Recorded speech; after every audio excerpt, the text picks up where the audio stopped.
Hello, it's me again, Morbid Sleep.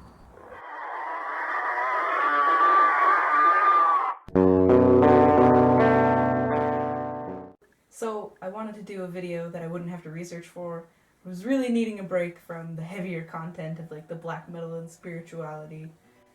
So I thought I might ramble a little bit about my own very subjective experiences in the subcultures of metal and goth. So I started kind of late for both goth and metal, I guess.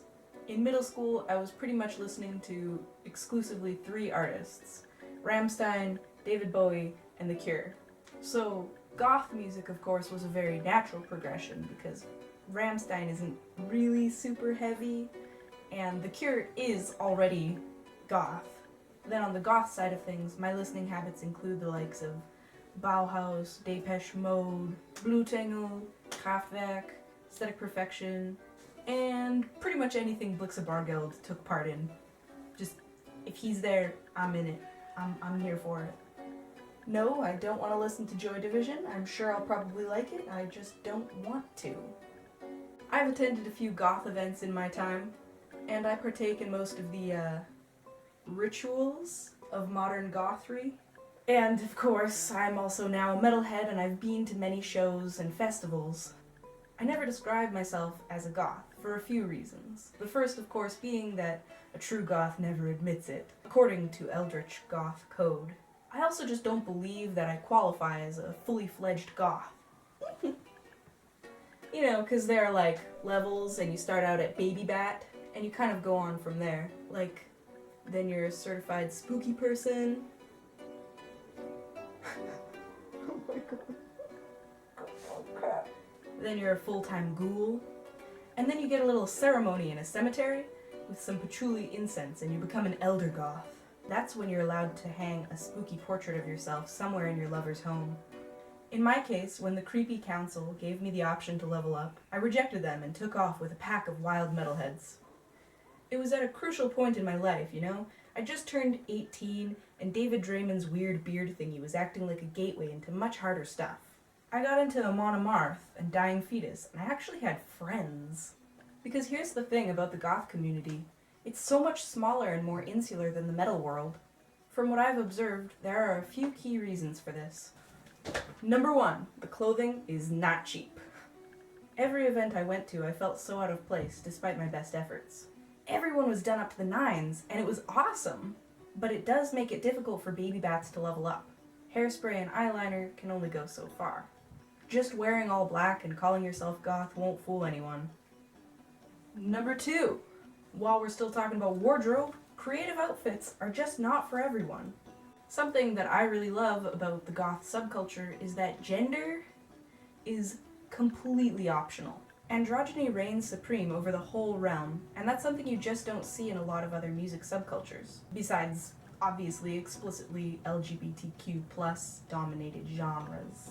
Walking around goth festivals, you see a lot of secondary sex characteristics, but not a lot of traditional gender norms. Under quotes, because, of course, what is traditional and what is gender changes all the time. Everyone is wearing heels and platforms, and there's lots of mesh clothing, all of it failing to cover anything. Lots of long flowing fabric, and big, big hair. Every inch that can be bejeweled is bejeweled. Rings, bracelets, piercings, armlets, winkle pickers, buckles, nails, studs, not to mention spikes and chains. But of course, not everyone is comfortable enough with themselves, their society, and their bodies to walk around in a floor-length black kilt, topless, with 9-inch acrylic nails, and a meter-tall death hawk. Metal, on the other hand, has one basic look: band t-shirt and long hair. You can add any kind of bottoms you want after that. Leopard print jeggings, Jinko jeans, kilts, Levi's, camo shorts, cargo shorts, basketball shorts, skirts, or even a single tube sock covering your goods. The metal uniform is affordable and accessible, and not nearly as adventurous as the goth look. The third reason, I think, is, in a word, gatekeeping. Calm down. Calm down. I know gatekeeping is kind of a dirty word, but I don't know how else to call it. For metalheads, There are a lot of different subgenres, each with their own robust followings. So, although some metalheads may call you a poser or a fake or any number of colorful insults, there will always be another group of metalheads who will fully accept you. Pretty much as soon as you've listened to, let's say, 3 Iron Maiden albums, you can start calling yourself a metalhead, and someone will agree with you. I myself have been very disappointed to find out someone who called themselves a metalhead really only listened to Metallica and Disturbed, and nothing heavier. But Metallica is metal, so it's not a lie. I'm just in a different subgenre. For goths, the rules are much trickier.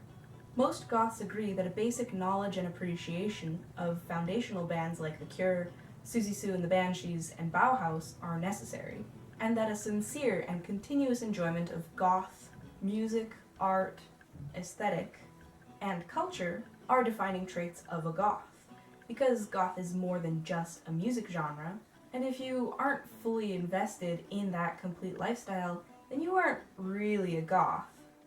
Being half goth or a casual goth is sort of impossible, since failure to be dramatic and intense is antithetical to goth. So although I find the goth community to be, in one way, more free and inclusive, allowing individuals to express themselves more creatively and free of oppressive cultural norms, while metal can seem like a stifling place if you're incapable of growing a beard, metal is definitely a more familiar and conventional setting for most people. Both communities hold equally important places in my heart, and I've really been missing shows and festivals since the plague conquered 2020. Thanks for watching. Peace out.